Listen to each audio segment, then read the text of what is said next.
£2,000 lying around in a bank account. Did you know you can invest in a hotel room or even a student pad, and it might even earn you a return of 10%? Sound too good to be true? Well, it probably is. I've been investigating a new way of investing your money has left hundreds of people high and dry.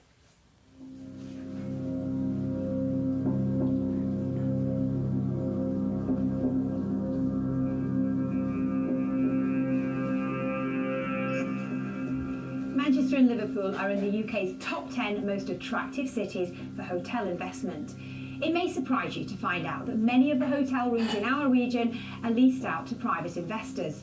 It's an innovative way to raise funds for a building project, but it means the leasehold could belong to ordinary members of the public, just like you or me. So, just how much money is being invested in this way? It's estimated that it could be in the region of £6 billion in total. One scheme in its own right could potentially raise anything between 80 to 100 million. Louise Claro is an independent financial advisor and an expert witness for the courts. She says she's seen an increase in these schemes across the north. There's quite a high prevalence of investment schemes for ordinary investors. Property is a lot cheaper in these northern cities as opposed to, for example, down in London. But are there risks to your investment? Is your money really as safe as houses? The schemes we're talking about today are unregulated and they offer high rates, unrealistic, unsustainable rates of return. We're talking 8 to 10% in the promotional literature. It's just totally unobtainable. Alarm bells should ring. After the financial crash, developers found it much harder to get loans from banks.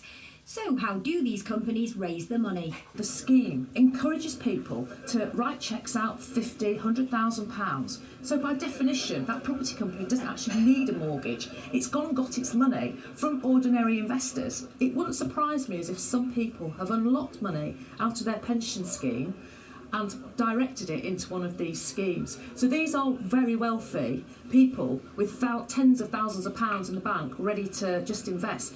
So that's... In total, it's estimated more than 1,000 people handed over about £80 million to a company called Northern Powerhouse Developments and other companies owned by Gavin Woodhouse. It was free wine, food, stayed overnight for nothing. It was wow. So slick.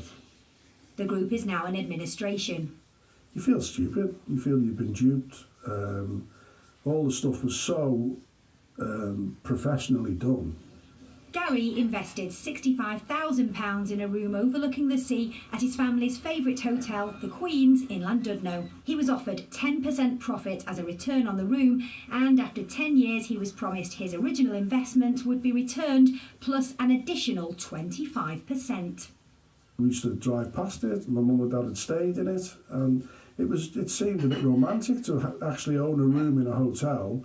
I'd had about 2 years' income, I think, and then we purchased the second room. It was soon after we purchased that one that the income started to dry up. And then we were getting emails saying they'd purchased another hotel, and it just didn't sit right, really. In total, Gary invested £92,500. He's now in limbo, waiting to see if he'll get his money back. I'm about 72.5 down at this current time.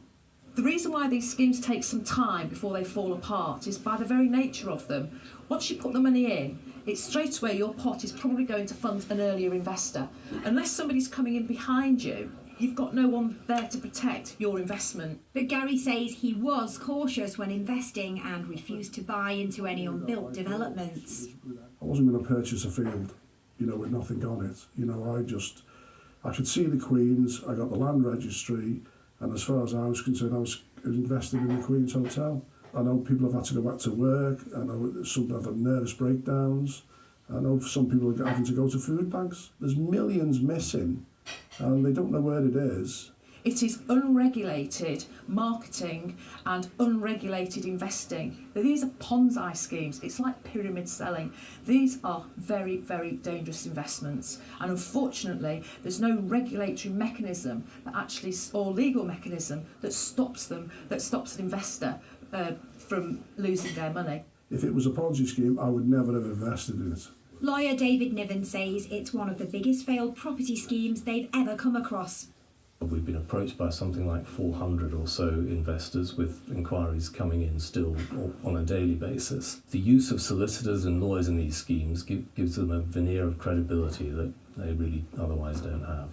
David is bringing a class action against the solicitors and lawyers who acted for the buyers in the Northern Powerhouse scheme.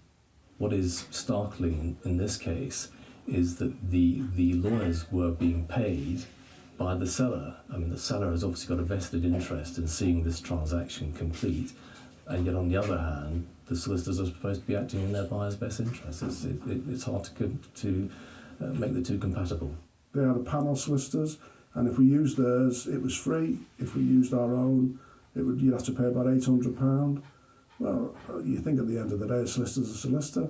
I spoke to one of the solicitors, and he told me that the money was ring-fenced to the Queen's. There's been a whole-scale failure by solicitors and licensed conveyancers to properly advise these people, not warning the clients properly of the very serious risks that existed to their money. Some of these buyers have paid away money to Northern Powerhouse entities in return for absolutely nothing. We approached Northern Powerhouse Developments and Gavin Woodhouse for a comment, but received no response.